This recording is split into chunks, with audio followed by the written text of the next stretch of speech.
मिथुन राशि वालों के लिए है। जीवन में कभी कभी हम बिना कुछ गलत किए भी बुरे बन जाते हैं, क्योंकि जैसा लोग चाहते हैं वैसा हम नहीं करते हैं।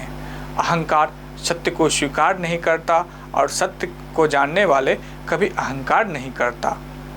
आप अपने साथ होने वाले सभी घटनाओं को नियंत्रित कंट्रोल नहीं कर सकते, लेकिन आप यह तय कर सकते हैं कि आप उनसे प्रभावित इफेक्टेड नहीं होंगे।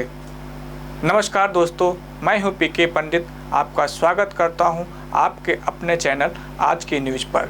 निरूपण करने से पहले आपके जीवन से जुड़ी बात बता देता हूं। जो हो रहा है अच्छा ही हो रहा है। मुझे ना तोड़ना है, ना मोड़ना है, ना परिवर्तन लाना है। मैं हर हाल में खुश हूं और खुशी वह तभी आएगी जब पहला आप सिद्ध कर लेंगे शुद्ध भावना, दूसरा निर्मल मन। मन में कोई मैल ना रह जाए। मैल का मैंने बताया कि अगर कोई भी घटना घटित हुई जो तुम्हें अच्छी नहीं लगी, अगर उसका प्रभाव मन में रह गया तो वह भी मैल है। कोई भी घटना हो, इसलिए मन में अब कोई मैल ना रहे। मन एक मंदिर है, वह बिल्कुल पवित्र है। जैसे छोटे बच्चा होता है, छोटे बच्चा का मन बिल्कुल शुद्ध होता है। इसलिए शुद्ध भावना, निर्मल मन, जिसका मन निर्मल हो जाता है उसके भीतर लहरें उठने बंद हो जाती है और वह बिल्कुल मानसरोवर की तरह निश्चल हो जाता है। शांत निश्चल मन, और जिसका मन निश्चल होता है, अगली सीढ़ी विशाल मन, शुद्ध भावना, निर्मल मन, निश्चल मन, विशाल मन, यही सिखा रहा हूँ मैं आपको। अगर आपने इसको प्राप्त कर लिया तो आप सूर्य और चंद्रमा से भी ऊपर उठ जाओगे। और सूर्य क्या, चंद्रमा क्या, वो जो इच्छाएं हैं, सूर्य और चंद्रमा और इच्छाएं कहाँ से जन्म लेती है? वह मेरे संस्कार से जन्म लेती है। कई जन्म के संस्कार जो मेरे सुषुम्ना नाड़ी में संचित है, जो मेरे सूक्ष्म शरीर में संचित है, उन संस्कारों के बीज से वह इच्छा उत्पन्न होती है। और जब मैं इस सूर्य और चंद्रमा से पार होता हूँ तो मैं इस चीज़ को जानता हूँ कि सारा संसार ही मैं हूँ, सारा विश्व ही मैं हूँ, विश्वभूप भी मैं हूँ।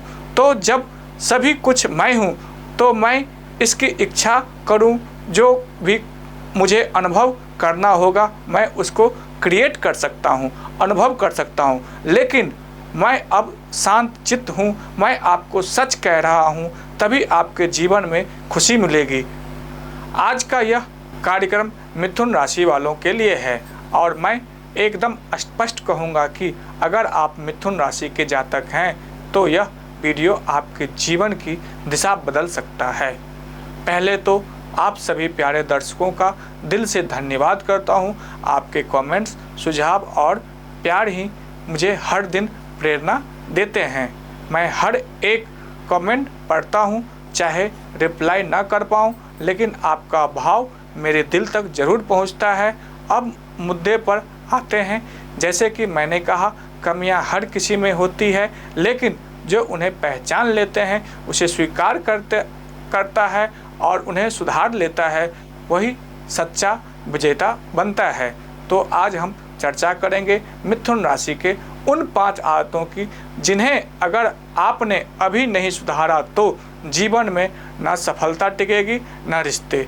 मिथुन राशि के प्राकृतिक समझिए 12 राशियों में तीसरे नंबर की राशि है। स्वामी ग्रह है बुध, तत्व है आपका वायु, प्रकृति है आपका द्विस्वभाव, यानी ना पूरी तरह से स्थिर ना पूरी तरह से चलायमान।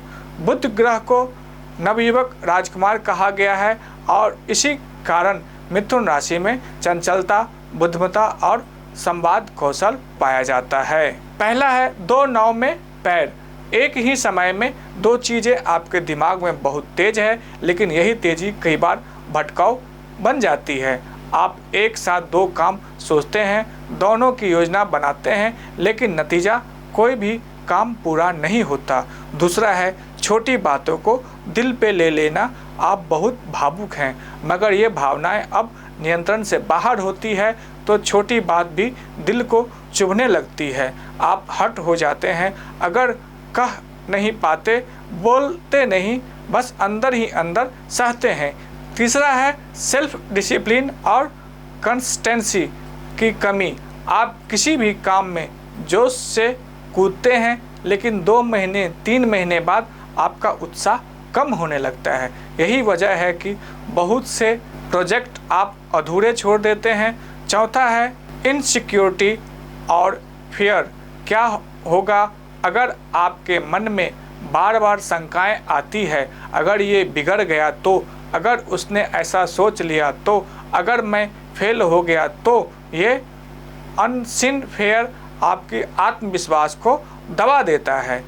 पांचवा है अपनी गलतियां स्वीकार ना करना। मिथुन राशि बुध ग्रह की है और बुध को बच्चा ग्रह कहा गया है। बच्चे की तरह जिद की गलती मानेंगे ही नहीं, भले मन में पता हो कि हाँ मुझसे गलती हुई है, लेकिन जुबान से कबूलना बहुत मुश्किल है। अब उपाय की बात करते हैं। अगर आपको इन आदतों से छुटकारा चाहिए तो ये 3 उपाय जरूर करें। गायत्री मंत्र का प्रतिदिन 11 बार जाप करें, हनुमान चालीसा का पाठ करें, उगते हुए सूर्य को जल अर्पित करें। ये 3 उपाय आपके मन को स्थिर विचारों को स्पष्ट और आत्मबल को मजबूत करेंगे। और अंत में बताता हूँ आपको इनमें से कौन सी आदत सबसे ज़्यादा महसूस होती है। नीचे कमेंट जरूर करें। वीडियो पसंद आए तो लाइक कीजिए, अपने मित्रों को शेयर कीजिए और चैनल आज की न्यूज़ को सब्सक्राइब करना ना भूलें। धन्यवाद।